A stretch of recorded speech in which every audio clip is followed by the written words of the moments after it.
Can we just stop pretending that women care about guitars? You know, I get the same vibe from some women pretending to be into Warhammer, that you're LARPing, that you like pretending to be in guitars not because of what the guitar means to you, but because of how it means you are perceived in the subculture as the cool guitar girl. Guitars become a means for attention. Those are two separate comments I received on the same video the other week. And I want to share these comments not because woe is me, people are mean to me on the internet. I want to share them because, troll or not, there are people in this world who really think like this. A lot of us want to pretend the world is better than it used to be, and it probably is, but we still have such a long way to go. But first, I want to get into the crux of these comments. Welcome to Get Offset. My name is Emily, and it might be cold outside, but I feel warmth in my heart because you are here. Thanks for joining me. Let's talk about some mean people. A lot of you are wondering how in the world can someone seriously think this way? Whenever I share comments like this, I get people responding to me that they're just trolls, they're just trying to get a rise out of you. And no, I'm really sorry to tell you guys, like, these people really exist and they really think this way, and you can usually tell the difference. But as for the why, I think there are a few things at play. The first one being jealousy. That's the first, it's the most obvious. These particular comments were on a video with myself and Nisabel. Subscribe to her channel on YouTube if you haven't already. But here we are, two women doing something that this person wishes he was doing. I honestly think this is the basis for bulk of the negative comments both men and women get on social in general. Someone sees you putting in the work and getting some rewards, and they want the rewards, but they don't want to or can't do the work. Because it's easy to dick around on guitar and dream about becoming some level of renown for it. It's a lot harder to invest in a decent camera/filming setup, learn how to use said cameras, record and edit videos, and promote them. It's hard to build relationships with brands and get them to work you into their pool of demo artists. It's hard to get enough people to click subscribe on your channel, hint, hint, that you start getting invited to events. It's even harder to get people to subscribe to your Patreon, hint, hint, or tip you money, etc., so that you can pay to go to things like NAMM on your own or buy guitars and things for you to demo on your own. Still, becoming a decently known demo artist on YouTube feels obtainable, and it is, but these people still don't want to put in the work. I could do better if I wanted to, they think to themselves, or they try and it just never clicks. There are plenty of viewers out there who are significantly better guitarists than I am, and they love to let me know that. I'm not the only person who gets comments that viewers don't think I'm a particularly good guitarist and that you should be much better than I am to demo gear. They feel like they're better than me, and how dare I have something that they don't. The audacity I have to do my thing for free for strangers on the internet. But the thing is, music and guitar and YouTube, they just don't work that way. Skill is important, but being good isn't the be-all end-all of success. There are so many other factors, including connecting with people, something you can influence but not control. They can't guarantee that they'll make it, and they know it, but they wish that they could. They're probably so scared to fail that they'll never try. Or maybe they tried and it didn't take off and they're even angrier. For the record, I don't feel like some big success. I feel like I've had some solid successes, and I'm proud of what I've done and accomplished. Maybe these people could do something similar if they put in the work, but we'll probably never even know. Next, everyone's favorite topic, general misogyny. Let's hear it for general misogyny. So men on the internet also see a lot of jealousy-centric comments, but the cruel comments women receive are something else entirely, and every man I know who also does this is the first person to tell me they don't see vitriol to the level that I do a lot of the time. And I'm sure there are men who get entirely worse comments than I do. There are women who get worse comments than all of those men combined. I'm just not popular enough, thank God, to have that happen to me as much. Because here's the thing, like, men don't get people creating multiple accounts to guess their dick size on every single video they publish. Meanwhile, I get people who comment not just on my videos, but my friends' videos trying to guess my bra size, something that men are really, really bad at guessing. So bad, not even close. But that's obviously misogyny, and so are the other comments I got, clearly. But these comments aren't just about actively hating women. They're about not thinking women are real people at all. They think we only exist to complement their existence. We ought to go f off to our designated corners until they need something from us. This particular man cannot comprehend a world in which women have interests that overlap with his. And a lot of men are this way. We've heard so much talk about fake fangirls or fake gamer girls who only pretend to be into anime or comics or gaming or Warhammer or certain bands to meet boys. Dude, Warhammer? There's not a woman in history who has pretended to like Warhammer to be a cool girl. That was the weirdest part of that comment to me, but I mean, I digress. I get back to it, because that broke my brain. How often do men get asked to name 3 songs by a band on their t-shirt? Why is it so hard to imagine a woman would be into Led Zeppelin or AC/DC or Nirvana?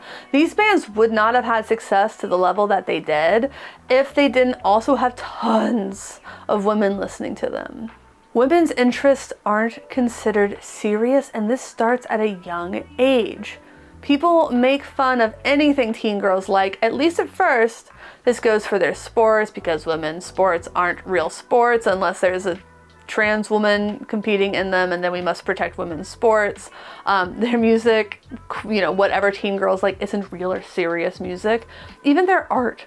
More traditionally feminine styles of art like quilting or knitting or crafting took far too long to become art forms respected on the same level as painting or sculpture, and let's be honest, they still aren't.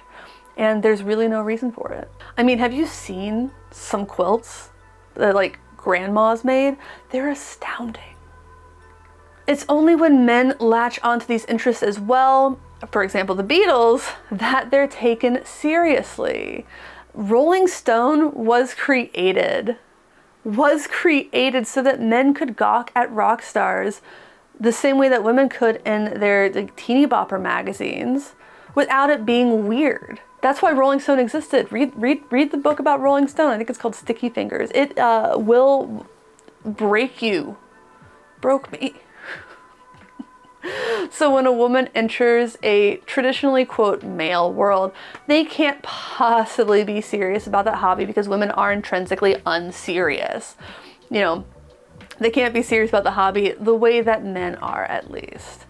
This man dead ass said that women are LARPing when they play guitar, that we play guitar to be cool and not because of some monkish love for the instrument.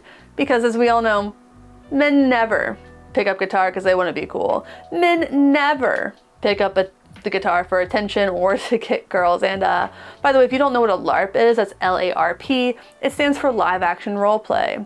So if you've ever seen people dress up as warriors and play fight in a park, that's LARPing. Some people think it's really fun, and it probably is, and some people think it's super lame, and it kind of is. Most people who don't LARP have kind of a negative opinion on it. Most adults aren't big on make-believe. That's why this commenter said that I was LARPing as an insult, that I'm playing make-believe instead of doing something real, something I'm allowed to do, something traditionally feminine maybe? I don't know. The one last thing I'll say about that element of his comment is, like, don't a lot of guitarists play make-believe? When we work to copy the tone of our favorite guitarists, when we learn their parts, doesn't just a little piece of us make believe that we're the ones on that stage in front of thousands? Isn't that part of the appeal?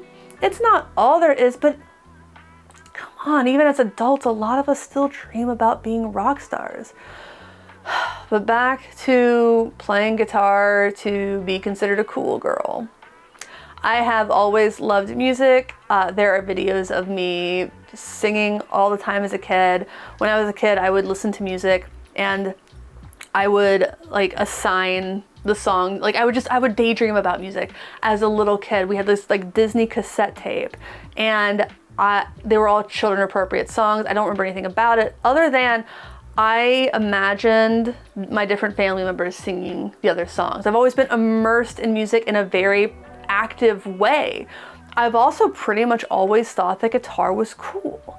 I started playing when I was 8, not out of some deep philosophical respect for guitar. I also didn't do it for boys. Again, I was 8. I started playing guitar because I was drawn to it. I loved music, and guitar seemed like something that people who loved music could do. Didn't hurt that my mom had a guitar and we had a family friend who played guitar. It was cool. I had people that I could look to who were examples of, yeah, anybody can play guitar. And I still think guitar is cool, and yeah, every time I get up on the stage, I enjoy getting some of that positive attention. But I think that's how most people feel. Otherwise, we'd never feel compelled to leave our bedroom rigs. I don't play guitar live to bless people with my chops. I do it so that a room full of people and I can mutually have a good time. I want to put on a good show and I want people to like it. I'm not sure how you do that without getting and enjoying a little attention, but it's on my own terms, and that's important. Next, we'll get into feeling threatened. This is the last kind of bucket, so we're almost there. And it's going to bleed a little bit into the idea of general misogyny, but it's a little bit more specific than that. While the reality is that anyone can play guitar, start a band, etc., without taking opportunities away from someone else to enjoy guitar, some people, especially men, still feel threatened. And there have actually been studies in gaming about how men treat women. And what those studies showed was that men who were, let's say, less good at gaming, men who were struggling a little bit, they were significantly crueler and had a lower opinion of women in the gaming space who played with them. Whereas men who were good at the video game, they had no negative feelings about women playing. They welcomed the challenge, they welcomed the increase of like the size of their community. And I feel like pockets of music are like that. Kathy Valentine in her memoir said, you know, the men who were real musicians, they were very kind and supportive of the women in the scene. That it was only the posers, for lack of a better word, who were dickheads about it. So men are socialized to be authoritative. They grow up getting respect, being seen as strong and competent by the nature of existing. If you've seen the Barbie movie, then you probably know what I'm talking about. If you haven't seen the Barbie movie, it's actually pretty good. Listen, whether or not these men say it out loud, they still believe in male authority. I'm not saying supremacy, I'm saying authority. So when a woman rises in their spaces, they see that as a direct threat to their authority. Women have their roles and should stick to them. These are roles of servitude, of supporting men in their power, not roles of equality. And for the record, I know men in gear who have said this part out loud. That part, not the part I'm about to say. And this is kind of how I'm going to wrap it up. Just remember, ladies, men, women are allowed to want to guitarists, but they're not allowed to actually like guitar as a hobby. That's the mindset these men have. Never forget it. They do not think we are real people. And since I know most of you watching this are men, I'm going to speak to you directly because the women don't need to hear this. When you say not all men, we are not talking about all men, but you know exactly who we're talking about. This is someone in your locker room. This is someone on your team at work. This might be someone in your band. You know these men are real. You know they're problematic, and they aren't going to listen to us, so you need to be the ones who have the hard conversations about it. You need to be the one who shuts that down, because they're not going to listen to us. They don't respect us. What can we do about it? Make videos like this, I guess. So to everybody out there, thanks for watching, thanks for understanding. If you like this kind of stuff, I have a Patreon at patreon.com/getoffset. For as little as $5 a month, you get access to our exclusive Discord server. We also have merch at getoffsetpodcast.com/shop. You can like, comment, subscribe. I love that. You can tell your favorite brands about me. I love that too. Thank you for bringing the heat to this cold November night. Well, again, thank you so much. I appreciate you. And until next time, my name is Emily. Goodbye.